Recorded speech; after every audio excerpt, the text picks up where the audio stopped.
നമുക്കറിയാം 22-ാം തീയതിയിലെ രാമക്ഷേത്ര ഉദ്ഘാടനത്തിന്റെ ഭാഗമായി ഒരു നാഷണൽ സെന്റിമെന്റ്സ് ഇതിനോടകം തന്നെ BJPക്കും അവരുടെ ഒപ്പമുള്ള ആളുകൾക്കും ഉണ്ടാക്കാൻ കഴിഞ്ഞിട്ടുണ്ട്. അപ്പോൾ അങ്ങനെ ഏതാണ്ട് ഹിസ്റ്റീരിയ എന്ന് പറയാവുന്ന വിധത്തിലുള്ള ഒരു വലിയ തരത്തിലുള്ള ഒരു ഓളം നടക്കുമ്പോൾ അതിന് ബദലാകാൻ രാഹുൽ ഗാന്ധിയുടെ ഈ ന്യായ യാത്രയ്ക്ക് കഴിയുമോ? ഒന്നാമത്തെ എഡിഷൻ പോലെ തന്നെ അന്ന് കുറെ ആളുകളുമായിട്ട് നല്ല രീതിയിൽ ഇന്ററാക്ട് ചെയ്യാനും രാഹുൽ ഗാന്ധിയുടെ തന്നെ ഒരു ഇമേജ് മാറ്റാനും ഒക്കെ കഴിഞ്ഞിരുന്നുവെങ്കിൽ ഇപ്പോഴത്തെ ഈ ക്ഷേത്ര രാഷ്ട്രീയത്തെ പ്രതിരോധിക്കാൻ ഈ യാത്രയ്ക്ക് കോൺഗ്രസിന് കഴിയുമെന്ന് താങ്കൾ വിചാരിക്കുന്നുണ്ടോ? അഭിലാഷ് പറഞ്ഞതുപോലെ ആദ്യത്തെ യാത്ര വിജയകരമായതുകൊണ്ടാണ് രണ്ടാമതൊരു യാത്ര തന്നെ ഇവർ പ്ലാൻ ചെയ്തത്. ഇതിപ്പോ ഞാൻ പറഞ്ഞല്ലോ, കോൺഗ്രസിന്റെ തീരുമാനം, കോൺഗ്രസും മറ്റു പ്രതിപക്ഷ കക്ഷികളുടെയും തീരുമാനം ഈ അയോധ്യയിൽ നടക്കുന്ന ഒരു അവര് ടേം ചെയ്യുന്ന ഒരു ഷോയിൽ നിന്ന് മാറി നിൽക്കുക. അതൊരു BJP RSS ഷോയാണ്, അതുകൊണ്ട് അതിൽ നിന്ന് മാറി നിൽക്കുക. പിന്നെ മാത്രമല്ല ഈ മതപരമായ ഒരു ചടങ്ങിനെ അല്ലെങ്കിൽ ഒരു സ്റ്റെപ്പിനെ പൊളിറ്റിസൈസ് ചെയ്യുക എന്നുള്ള കാര്യങ്ങളുണ്ട്. ഞാൻ പറയുന്നത് അതിന് തീർച്ചയായിട്ടും കോൺഗ്രസിന് അതിൻ്റെതായ ന്യായീകരണമുണ്ട്. അതിനെ സപ്പോർട്ട് ചെയ്യുന്ന കുറേയേറെ ആൾക്കാരുണ്ട്. ആ ഒരു പ്രതിപക്ഷം എടുത്ത സ്റ്റാൻഡിനെ, അത് BJPയുടെയും പ്രധാനമന്ത്രി നരേന്ദ്രമോദിയുടെയും ഒരു ഷോ ആകുമ്പോൾ കോൺഗ്രസിനോ അതിന്റെ ബാക്കി പ്രതിപക്ഷത്തിനോ അവിടെ ഒരു സ്ഥാനവും ഇല്ലാത്തതുപോലെയാണ്. കാരണം നമ്മൾ പാർലമെന്റിൽ എന്താണ് സംഭവിച്ചെന്ന് കണ്ടതാണ്.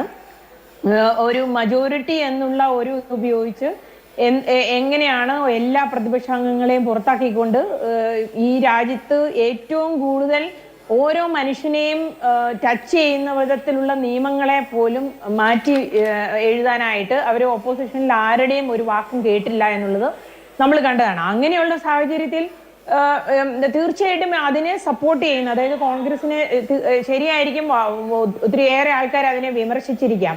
പക്ഷെ ഞാൻ ചോദിക്കുന്നത്, കോൺഗ്രസ് ഈ കഴിഞ്ഞ തെരഞ്ഞെടുപ്പിൽ കോൺഗ്രസിന്റെ ഭൂപേഷ് സിംഗ് ബഘേൽ ആണെങ്കിലും കമൽനാഥ് ആണെങ്കിലും ഒരു സോഫ്റ്റ് ഹിന്ദുത്വ സ്റ്റാൻഡ് അഡോപ്റ്റ് ചെയ്തു. പക്ഷെ അതിൽ നിന്ന് അവർക്ക് വിജയമൊന്നും നേടിയില്ല. അപ്പോൾ സ്വാഭാവികമായിട്ടും കോൺഗ്രസ് അത് നമ്മൾ പറയും മാറ്റി പിടിക്കുക എന്ന് പറയില്ലേ, അതുപോലെ ചെയ്യേണ്ട ഒരു സാഹചര്യമാണ്. ഇത് എന്നെ സംബന്ധിച്ചിടത്ത് ഞാൻ നോക്കുന്ന, as far as I am concerned, I don't think ഇതൊരു ഈ BJPയുടെ ഇപ്പോൾ നടത്തുന്ന, അല്ലെങ്കിൽ സ്വാഭാവികമായിട്ട് BJP ഇപ്പോൾ ചെയ്യുന്നതിനെല്ലാം വലിയൊരു ട്രാക്ഷൻ ഉണ്ട്. അതിനകത്ത് ഒരു പക്ഷേ ഒരു വലിയ മജോറിറ്റി അതിനെ സപ്പോർട്ട് ചെയ്യുന്നുണ്ട്. ആ സാഹചര്യത്തിൽ ഇപ്പോൾ ഉദ്ദേശിച്ചതുപോലെ ഒരു തെരഞ്ഞെടുപ്പ് രീതിയിലല്ല, അതിൽ കൂടുതൽ ഒരു ഇന്റേണൽ റിജുവിനേഷൻ ആണ് കോൺഗ്രസ് ഉദ്ദേശിക്കുന്നതെന്നാണ് എനിക്ക് മനസ്സിലായത്. അതായത് ഇതിലെല്ലാം ഈ രാഹുൽ ഗാന്ധിയുടെ ഈ യാത്ര പോകുന്ന എല്ലാ മണ്ഡലങ്ങളിലും അവിടുത്തെ സ്ഥാനാർത്ഥിക്ക് അല്ലെങ്കിൽ സ്ഥാനാർത്ഥിയാകാൻ ആഗ്രഹിക്കുന്നവർക്ക് ഒരു ശക്തി പ്രകടനമാകാം. അതിൽ നിന്ന് എന്തുമാത്രം ട്രാക്ഷൻ ഒരു പാർട്ടിക്ക് ഇലക്ഷന് കിട്ടും എന്നുള്ളതിന്റെ ഒരു തെളിവാണ്. ഇതൊരു വിജയമാണെങ്കിൽ. പിന്നെ നമ്മൾ ഓർക്കേണ്ടത്, ഈ അയോധ്യ സംഭവം നടക്കുമ്പോൾ സ്വാഭാവികമായിട്ടും ഇത് മൂവ് ചെയ്യുന്നത് നോർത്ത് ഈസ്റ്റ് ഏരിയയിൽ കൂടിയാണ്. നോർത്ത് ഈസ്റ്റ് ഏരിയയിൽ ഈ അസ്സാമിൽ ഒഴിച്ച് ബാക്കി സ്ഥലത്തൊന്നും അത്ര വലിയൊരു അമ്പലത്തിനോട് അല്ലെങ്കിൽ അങ്ങനെ ഒരു ഇതുള്ള സ്ഥലങ്ങളല്ലല്ലോ അത്. ഒരു രാം മന്ദിറിനോട് വലിയൊരു അഭിനിവേശമുള്ള സ്ഥലങ്ങളല്ല പ്രധാനം. പിന്നെ സ്വാഭാവികമായിട്ട് ആസാമിൽ ഞാൻ അറിഞ്ഞിരിക്കുന്നത്, ആസാമിലെ പല കോൺസ്റ്റിറ്റ്യുവൻസിയും പിക്കപ്പ് ചെയ്തത് വലിയ കോൺഗ്രസ് സ്വാധീനമില്ലാത്ത അല്ലെങ്കിൽ കോൺഗ്രസിന് ജയിക്കാൻ സാധ്യതയില്ലാത്ത മണ്ഡലങ്ങളാണ് എന്നാണ് എനിക്ക് കിട്ടിയ അറിവ്.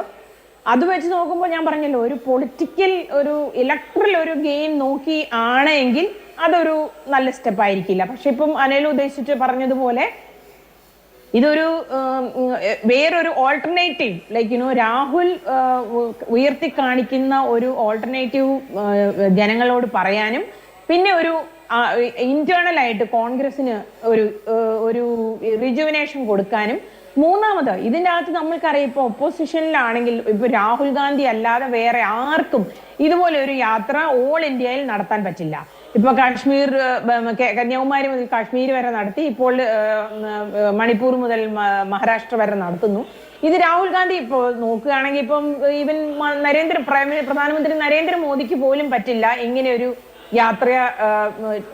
He even cannot take out this യാത്ര. അതുകൊണ്ട് രാഹുൽ ആണ് ഇതിലെ ഒപ്പോസിഷനിലെ ഏറ്റവും വലിയ ക്രൗഡ് പുള്ളർന്നും ഒരു ഇൻഡയറക്ട്ലി കോൺഗ്രസ് പറയുകയാണ്. പിന്നെ കോൺഗ്രസ് കഴിഞ്ഞ പ്രാവശ്യം വരുത്തി ചില മിസ്റ്റേക്കുകൾ ഇതിനകത്ത് കറക്റ്റ് ചെയ്യാൻ ശ്രമിച്ചിട്ടുണ്ട്. അതുകൊണ്ട് ഇത് ഈ ഒരു യാത്ര വിജയകരമാകുകയാണെങ്കിൽ സ്വാഭാവികമായിട്ടും കോൺഗ്രസ് ഈ 3 തെരഞ്ഞെടുപ്പ്, മധ്യപ്രദേശ്, ഛത്തീസ്ഗഡ്, രാജസ്ഥാൻ തെരഞ്ഞെടുപ്പിൽ നേരിട്ട പരാജയം കൊണ്ട് ഇന്ത്യ ബ്ലോക്കിൽ കോൺഗ്രസിന് ഉണ്ടായ ഒരു സെറ്റ് ബാക്കിനെ, അല്ലെങ്കിൽ ഒരു മോറൽ സെറ്റ് ബാക്കിനെ അവർ മറികടക്കാൻ ശ്രമിക്കുമെന്നാണ് എനിക്ക് തോന്നുന്നത്. തീർച്ചയായിട്ടും അങ്ങനെ രാഹുൽ ഗാന്ധിയെ സംബന്ധിച്ച് അതിജീവനം എന്നുള്ളത് വളരെ പ്രധാനപ്പെട്ട കാര്യമാണ്.